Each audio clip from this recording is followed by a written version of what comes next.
Bom, matrizes de frequência, elas são utilizadas, mas elas não são ainda a melhor forma de se obter representações vetoriais para sentenças e para documentos. Tá? Para exemplificar o porquê, vamos levar em conta esse exemplo, que ele mensura a frequência de 4 palavras em 4 peças teatrais de William Shakespeare. Então eu tenho a palavra batalha, bom, tolo, sagacidade, nas peças Do Jeito que Você Gosta, Noite de Reis, Júlio César e Henrique V. Então o que a gente vê aqui? Que palavras muito frequentes elas recebem um peso maior, apesar de elas não serem boas variáveis para distinguir documentos. Vamos levar em conta a palavra bom, por exemplo. Ela tem um peso muito grande, certo? Ela tem um alto valor, só que ela não distingue muito bem o documento do jeito que você gosta, certo? Ou do Noite de Reis. Por exemplo, a segunda dimensão de todos os documentos, né, que é representado pela frequência da palavra bom, não é um bom distintor, porque ele é alto para todos os documentos. Então, como é que eu posso resolver esse problema? Bom, tem uma primeira forma que é a remoção de palavras vazias. Ou seja, palavras vazias eu estou chamando aqui são artigos, preposições, que são palavras que elas têm alta frequência, mas em todos os documentos. Então, como essas palavras não são boas distintoras de um documento, eu posso removê-las da contagem para melhorar a distinção dos documentos. E isso pode ser feito de maneira bem simples, utilizando também o método Count Vectorizer.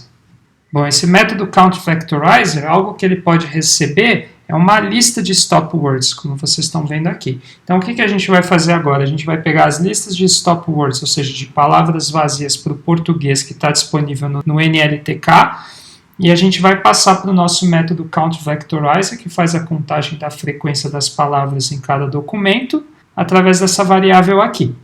Para pegar as stop words, vou fazer o download, tá? nltk.download stop words, e eu vou acessar elas aqui, ó, stop words, a partir desse método aqui, que nós já vimos no curso anterior de Python, e nós vimos em algumas aulas síncronas como acessá-los, né? Como acessar as palavras vazias do português do NLTK.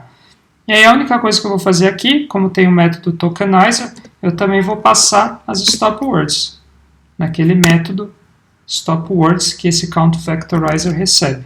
Então vou passar essa variável.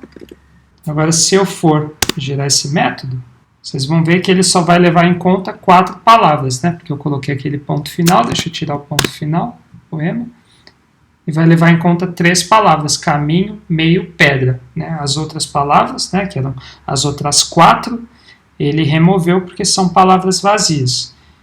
Então, tecnicamente, essa é uma forma de computar melhores representações vetoriais para documentos que se distinguam umas das outras. Mas ainda não é o ideal. Um dos métodos mais poderosos para obter a representação de documentos é o TF-IDF. E ele calcula a dimensão de uma palavra pela sua frequência vezes a frequência inversa de documentos que essa palavra aparece. E o que é essa frequência de documentos inversa? Ela é um tipo de frequência que dá maior importância para palavras que aparecem em menos documentos, ou seja, leva em conta o quão raro aquela palavra é.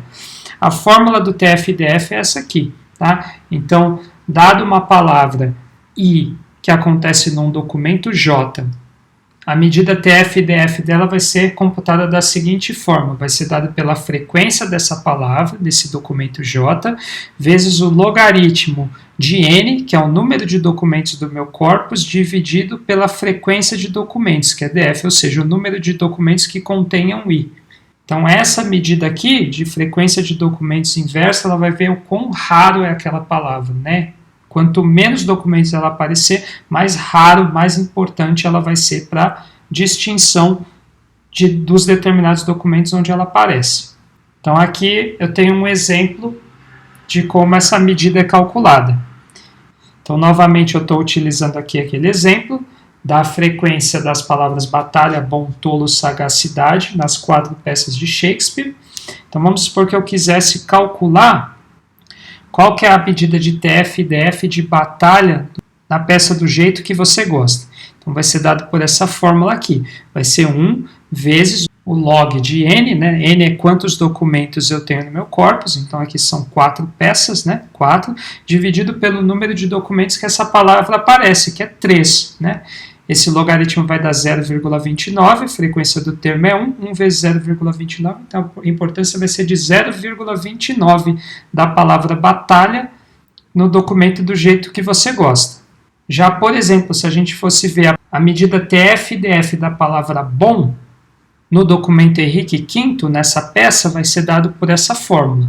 Então, a frequência do termo nesse documento vai ser de 89, certo? A frequência dela é de 89, vezes a raridade dessa palavra, que é dado pelo número de documentos do corpus, que é 4, dividido pelo número de documentos que ela aparece, que também é 4. 4 dividido por 4 é 1, o logaritmo de 1 é 0. 89 vezes 0, 0. Então, a importância de bom, nesse caso, vai ser 0. Por quê? É uma palavra que não é rara, né? Apesar dela ter alta frequência, ela tem alta frequência em todos os documentos. Então, o TF-DF resolve esse problema das altas frequências em todos os documentos. Bom, vamos implementar essa medida de TF-DF. Nós também vamos utilizar como base métodos da biblioteca scikit-learn. Então, aqui eu vou importar os métodos TF-DF Transformer, o Count Vectorizer e um método aqui chamado Pipeline, que eu vou montar uma linha de produção, onde eu primeiro vou contar os termos e com base nos termos contados eu vou achar as métricas TF-DF. Vou utilizar como corpus o poema Ainda Que Mal, de Carlos Drummond de Andrade, Ainda Que Mal Pergunte, Ainda Que Mal Respondas, Ainda Que Mal Te Entenda, Ainda Que Mal Repitas. E aqui eu vou montar meu pipeline, vou chamar de pipe, vou instanciar o método pipeline. Ele vai receber uma lista. O primeiro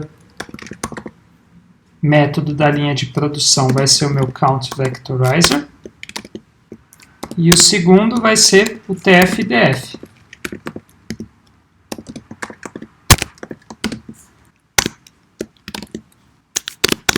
Daí, para achar os vetores, novamente eu posso fazer aquele método fit transform, certo? O fit vai computar o vocabulário, vai fazer a contagem, calcular os TF e DFs e eu faço a transformação do método que eu usei de corpus.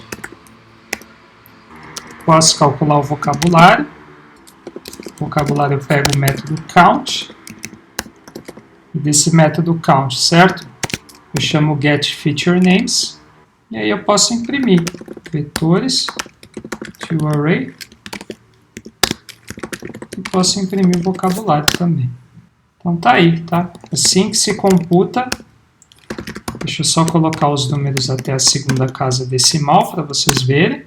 Então aqui vai estar a medida TF-DF de cada palavra, tá? Então cada palavra está sendo representada por uma coluna, então o ainda está na primeira coluna, entenda na segunda e assim por diante, e os versos estão representados em cada linha. Tá? Então é assim que eu computo as representações vetoriais.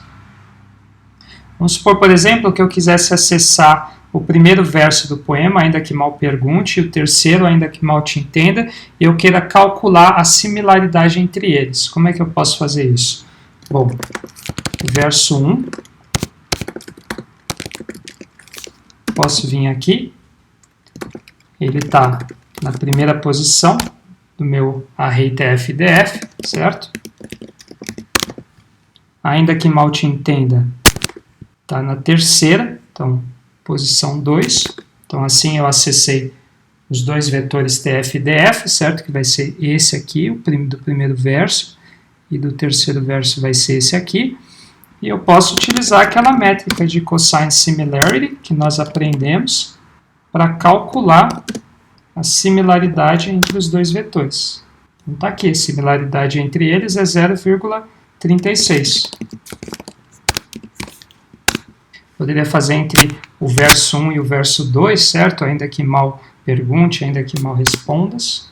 Seria um pouquinho maior a similaridade entre esses dois vetores. Então é assim que eu calculo as representações vetoriais através do TF-DF, como eu posso acessá-las nessa matriz que foi computada e como eu posso medir a similaridade entre duas representações vetoriais destas.